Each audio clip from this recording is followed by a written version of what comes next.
Ne faites pas ça. Ne haïssez pas les étrangers. Et d'ailleurs, à propos du Rwanda, ça ne sert à rien de regarder le Rwandais comme un ennemi. Non. C'est le régime rwandais avec Paul Kagame à sa tête qui est l'ennemi de la République démocratique du Congo. Les Rwandais et les Rwandaises sont nos frères et sœurs. Et d'ailleurs, ils ont besoin de notre aide parce qu'ils sont muselés. Ils ont besoin de notre aide pour se libérer.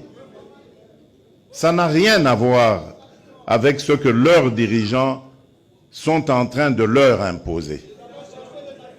Donc, ne les regardez pas comme des ennemis, mais comme des frères qui ont besoin de notre solidarité pour nous débarrasser et débarrasser l'Afrique de ce genre de dirigeants rétrogrades qui ramènent les méthodes des années 60 et des années 70.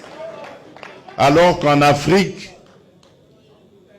on avait décidé de mettre fin au bruit des armes. Si vous vous rappelez, ceux qui suivent un peu, c'était 2020, il fallait taire les armes en Afrique pour que l'Afrique passe à autre chose, comprenne qu'elle est la dernière de la classe dans le monde parce que, justement, à cause des guerres et des divisions, nous nous étions entendus comme ça.